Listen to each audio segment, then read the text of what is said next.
voilà une intercoalition buñ contextualisée. Avant l'Assemblée nationale. bi ñu jëmee ci élection. ci la intercoalition wàllu Yewwi juddu am njariñ am xeex bi mu xeex gagné li muy gagné. circonstanciel quoi. merci beaucoup. xam nga tax yéegul Assemblée nationale. parce que ñoom bu leen arrangé rek la ñuy wax. boo déggee mu naan da ngeen nax peuple bi parce que bi ngeen dem assemblée àndu leen. mais c'est vous-même qui nous dites que le règlement intérieur de l'Assemblée nationale ne reconnaît pas l'intercoalition. Tout à fait. C'est vous-même qui nous dites que l'intercoalition bi yeggul Assemblée nationale. Comprenant ça. Après l'intercoalition bi nga xam ne que moo indi bàcc yi leen bàcc te c'est la réalité. On les a battus dans les départements ñëw xëccoog ñoom niveau national am pël fay am ba ñu jaaxle moo waral lii chance bi ñu am tey mooy ce que les gens font te man d'accord ci mooy boycott bi loolu moo leen may chance. Maintenant ñun bu ñu xamee loolu ñëw au niveau de l'Assemblée nationale contexte bi dafa changé. contexte lan la naan alliance. mooy que ñun ak Yewwi alliance moo war a dox suñu biir pour que bu nu mënta am sax benn candidat pôle bu ne am benn candidat. en tout cas ñun suñu discipline de parti. ak topp suñuy directive bu maître fexe na ba ñun suñu coalition wala ñu am benn. l'autre cas nag mooy waa Yewwi mënuma commenter lan moo waral seen ñàkk a juboo ba amuñu benn.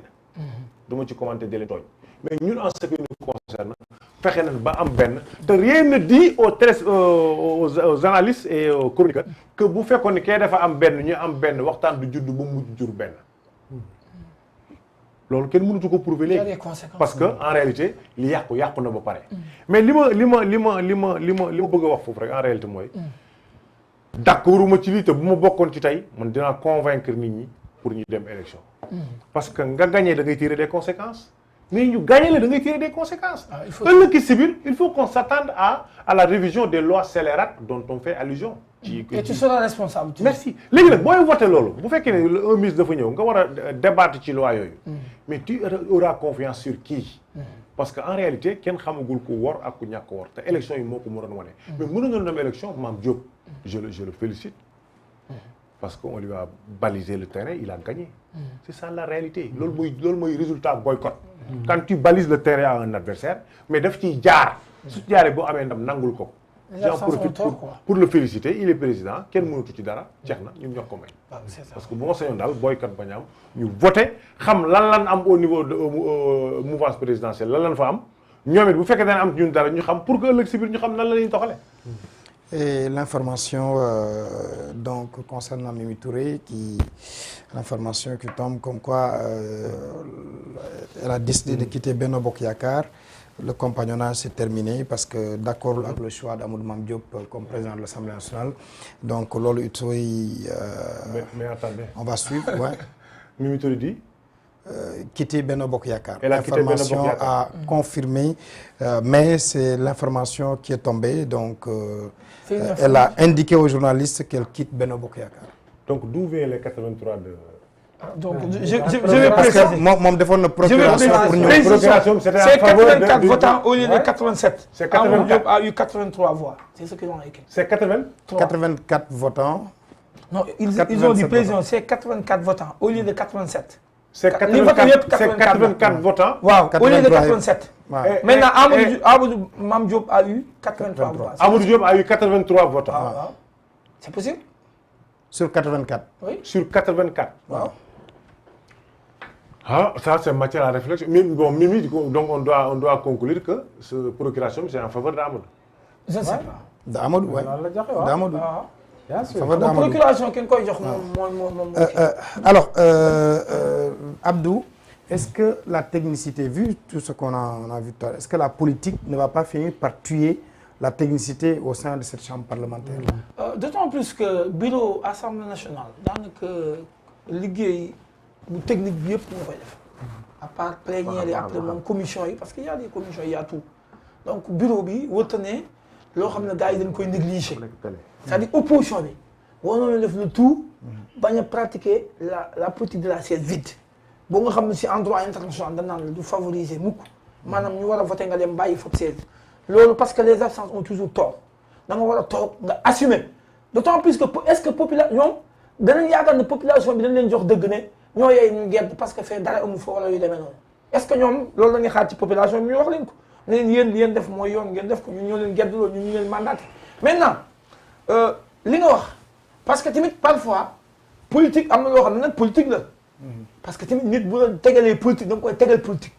bu tegee yoon nga teg yoon bu tegee teg politique nga teg politique parce que soo dee xool cas Mimi Touré bi évoqué nga ko bon de toute façon peut-être que politique tamit def parfois c'est affaire de gentleman la aussi que leader politique la leader bi tamit li mu jàpp ne lii bu ko defee li mu bëgg lay am da koy daal di tëral loolu fépp la ci àdduna bi yëpp lay nekk que opposition bi aussi ñoo waroon a saisir moment bi occasion bi opportunité bi xool tamit ñoom nu ñuy fexee ba bureau assemblée ba ñu am ca doole mais d'autant plus que aussi ñoom boycotté nan je ne crois pas ñu am possibilité boobu te bu ñu ko amul tamit bu ëllëgee lépp luy mënti xew parce que boycottu kii bi muy wax élection au conseil des collectivités territoriales yow nan nga mën a gagné ay maires yu bari gagné département yu bari am percée boobu te nga xam élection au conseil des collectivités territoriales ñi koy voté ce sont les conseils municipaux et les conseils départementaux ñoo koy voté.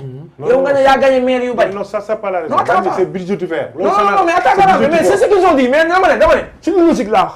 dama ne man su ma xamee ne même c'est une institution d'autant plus que assemblée aussi gars yi mas nañ ko traité ensemble institution budgétivore ak Sénat yëpp ci am gars yi moom institution yi dañ naan bu leen arrangé ñu ne baax na. bu leen arrangé ñu ne baax na mais ce que dit Gallo est pertinent l'opposition dafa conséquente avec elle-même.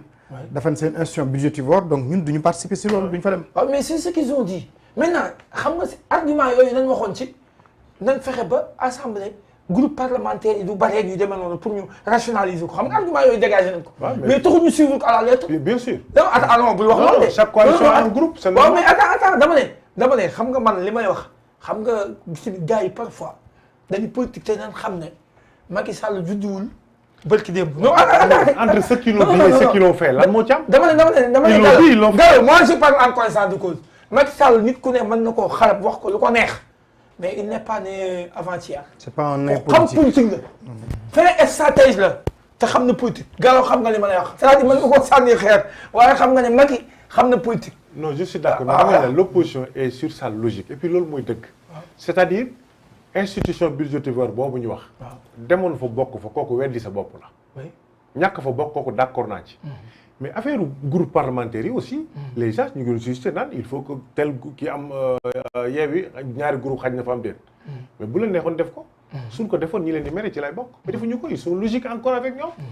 beneen affaire bu ma gën a souligner bala nga ko jox kii parole bi benn. Bouna dafa am ñu attaqué sànq ni da ngeen waxoon ni cumulation man non en réalité. xam nga l'opposition c'est une généralité ba pare nekk une particularité. man je suis dans le général mais en particulier dans le PDS dans le Wallu. non Wallu moom n'a jamais théorisé ça. waaw les kon bu ñu koy boole ci loolu naan da nga li nga waxoon defoo ko kooku c'est lui faire un mauvais procès.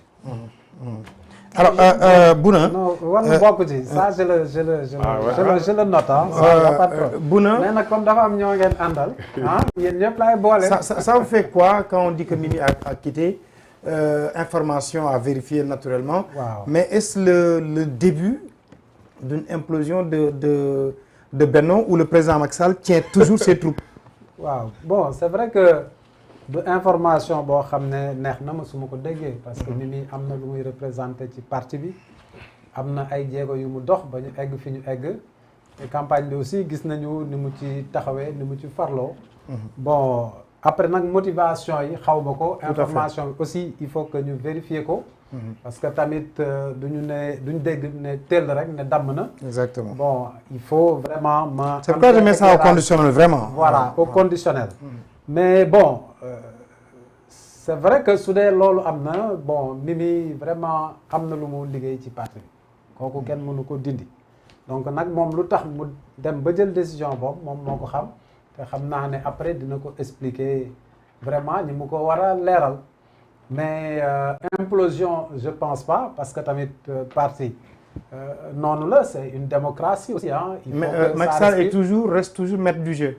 mais il est toujours maître du jeu parce que je pense que tey sunu objectif atteindre nañ ko c'est-à-dire téye président de l'Assemblée nationale looloo taxoon ñu jóg tey l'objectif est atteint. c'est un management par objectif. à c'est chaque un étape management par li muy wut objectif chaque étape.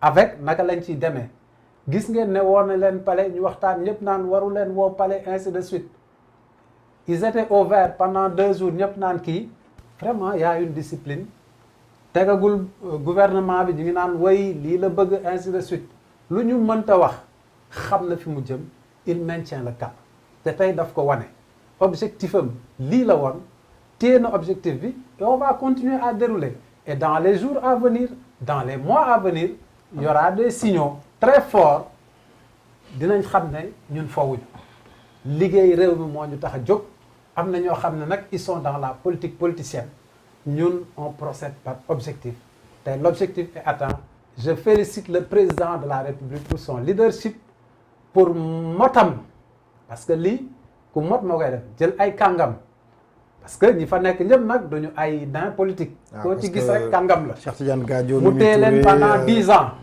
pendant 10 ans muy lu xam ne loo xam ne kenn mësu ko def ci Sénégal quoi qu'on dise donc politiquement c'est quelqu'un de très aguerri xam na li muy def xam na fi mu jëm xam na fi mu bëgg. mën ngeen dem ba mu mujjee ci retrouvailles famille libérale. mais man ñoom Gallo fekk si leen loolu sunu maam Abdoulaye Wade moo ko théorisé woon.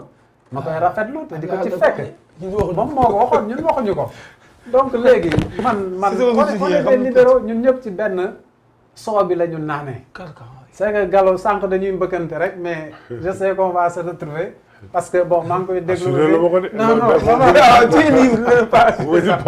léegi gars yi waa Sénégal set naan le PDS après se retrouve via Gallo non Gallo on va se retrouver suñu toogee waxtaan dinañ jubóo on est tous des libéraux te vraiment réew mi waruñu ko jox ay apprentis politiques yoo xam ne ce sont des populistes yow xam nga luy apprenti politique yi mooy ñan mooy ñoom Sonko yeeg yooyu dama si jaar. non mais apprenti politique non tout le monde mérite d'être président. loolu Sonko c'est un Sénégalais. Gallo on peut le critiquer keneen Sénégalais la. dégg nga ci yaa war a yor réew mi da nga ko yor. Gallo man maa ko wax et ça je l'assume. non je sais mais c'est-à-dire man li may wax dama koy ñeme.